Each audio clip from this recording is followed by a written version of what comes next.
Assalamualaikum warahmatullahi wabarakatuh. Kami dari kelompok 4 akan mempresentasikan hasil diskusi kami tentang lembar kerja proyek warga negara 1, 2, dan 3. Sebelumnya, kami akan memperkenalkan anggota kelompok kami. Yang pertama ada Rani Nurhayati dengan NIM B200230074, dan yang kedua ada Livia Adisa Putri dengan NIM B200230084, dan yang ketiga ada Nabila Aulia dengan NIM B200230088, dan yang terakhir ada Reza Umami dengan NIM B200230092. Saya Rani Nurhayati dengan NIM 74 akan mempresentasikan lembar kerja proyek warga negara 1. Yang pertama, ada identifikasi masalah. Terjadinya praktik korupsi dalam distribusi dan pengelolaan bahan bakar, seperti pengoplosan antara bahan bakar subsidi dan non-subsidi oleh oknum di lingkungan Pertamina, menunjukkan lemahnya pengawasan serta sistem transparansi dan akuntabilitas.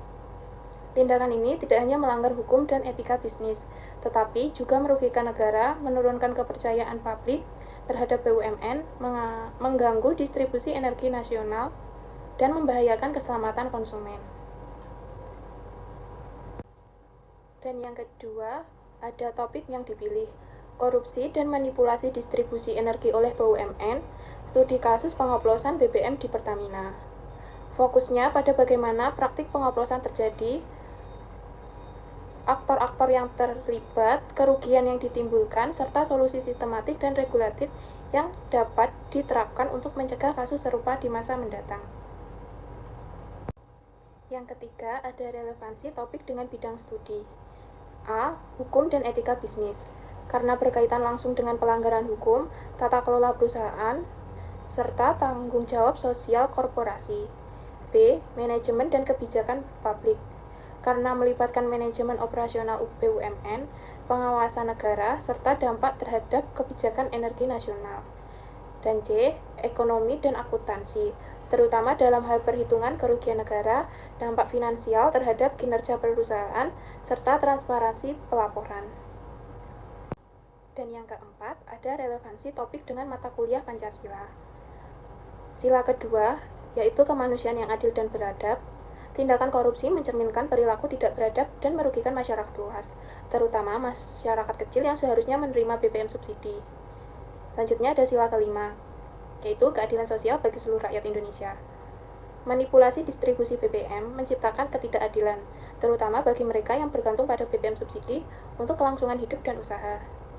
Dan yang terakhir ada etika Pancasila. Penegakan etika, kejujuran, dan tanggung jawab sangat penting dalam pengelolaan BUMN agar mencerminkan nilai luhur bangsa dan mencegah penyimpangan kekuasaan. Perkenalkan, saya Livia Adisa Putri, NIM 84. Saya akan melanjutkan LK1, yaitu jenis produk infografis edukatif. Sebuah infografis yang secara ringkas dan visual menjelaskan praktik korupsi dalam distribusi BBM oleh oknum di lingkungan Pertamina, khususnya pengoplosan BBM subsidi dan non-subsidi. Infografis ini ditunjukkan untuk edukasi publik, bahan diskusi akademik, dan rekomendasi bagi pembuat kebijakan guna meningkatkan kesadaran dan mendorong perbaikan sistematik. Selanjutnya, lembar kerja proyek warga negara 2, yaitu ada sumber media online, artikel dari CNN Indonesia, modus baru pengoplosan BBM, ini kata Pertamina dan kepolisian yang mengulas praktik oknum di lapangan mencampur bahan bakar subsidi dengan non-subsidi demi keuntungan pribadi. Selanjutnya ada sumber peraturan perundang-undangan. Undang-Undang Nomor 31 Tahun 1999, JO, Undang-Undang Nomor 20 Tahun 2001 tentang pemberantasan tindak pidana korupsi mengatur bentuk-bentuk korupsi termasuk penyalahgunaan jabatan dan pembuatan yang merugikan keuangan negara. Selanjutnya ada sumber laporan BPK-RI. Laporan BPK-RI atas pengawasan dan audit BUMN energi menunjukkan adanya kelemahan pengawasan internal dan distribusi bahan bakar minyak, termasuk kasus pengoplosan yang dilaporkan di beberapa wilayah Indonesia. Perkenalkan, nama saya Nabila Aulia Ardian Pratama dengan NIM B200230088. Di sini saya akan mempresentasikan lembar kerja proyek Warga Negara 3. Langkah yang pertama, penentuan topik. Melakukan observasi dan memilih topik yang berkaitan dengan keuangan negara, etika profesi, dan nilai-nilai Pancasila, yaitu korupsi dalam pengoplosan BBM subsidi. Langkah yang kedua, pengumpulan informasi. Menggunakan sumber hukum seperti Undang-Undang Nomor 31 Tahun 1999 dan Undang-Undang Nomor 20 Tahun 2001 tentang Pemberantasan Tindak Pidana Korupsi, serta berita dari CNN Indonesia, Kompas, dan sumber terpercaya lainnya untuk mengungkap modus dan dampaknya. Langkah yang ketiga, analisis masalah. Menganalisis isu dari sudut pandang etika profesi dan nilai Pancasila, terutama sila kedua, kemanusiaan, dan sila kelima, keadilan sosial, serta dampak sosial ekonomi terhadap masyarakat dan kerugian negara. Langkah 4, penentuan bentuk produk. Menentukan produk akhir berupa infografis edukatif yang menjelaskan secara visual praktik pengoplosan BBM subsidi, dampaknya, aktor dan modus, serta solusi sistematik yang relevan dengan nilai Pancasila. Saya Reza Umami Fahma, NIM 92, akan menjelaskan LK3, yaitu langkah kelima pembuatan infografis. Mendesain infografis dengan konten hasil analisis dilengkapi narasi ringkas, data visual, serta penekanan pada nilai-nilai etis dan kebijakan pengawasan BBM. Untuk langkah keenam yaitu review dan revisi. Memeriksa kembali isi infografis, memperbaiki visual dan informasi jika diperlukan, serta memastikan kesesuaian dengan tujuan edukatif dan prinsip Pancasila. Kemudian langkah ketujuh yaitu publikasi produk. Menyebarluaskan infografis melalui media sosial, presentasi kelas, atau forum diskusi, serta mendokumentasikan publikasi sebagai bagian dari pelaporan proyek. Baik, saya akan menjelaskan hasil produk kami yaitu infografis dengan judul Korupsi BBM di Pertamina, pengoplosan yang merugikan rakyat dan negara. Apa sih masalahnya? Masalahnya yaitu pengoplosan BBM subsidi dan non-subsidi oleh oknum tertentu, pelanggaran hukum, etika bisnis, dan kepercayaan publik.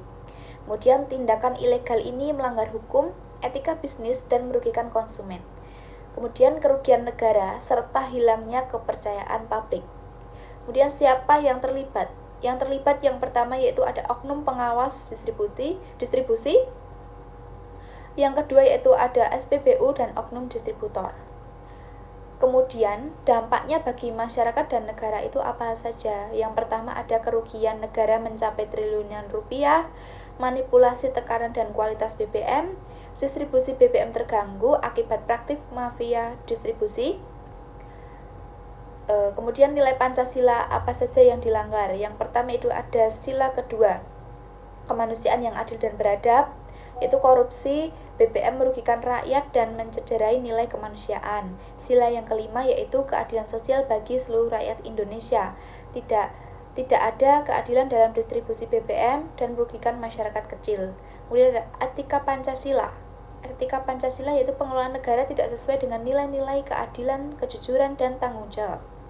Kemudian solusi dan rekomendasi. Yang pertama itu perkuat pengawasan berbasis teknologi QR Code, GPS, blockchain, kemudian menerapkan sistem transparansi publik yang terbuka, kemudian tindak tegas pelaku dengan hukum yang adil, kemudian reformasi tata kelola BUMN secara menyeluruh.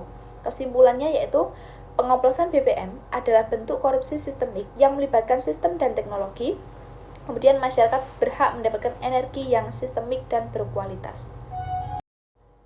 Sekian presentasi dari kelompok kami. Banyak kurangnya kami mohon maaf. Wassalamualaikum warahmatullahi wabarakatuh.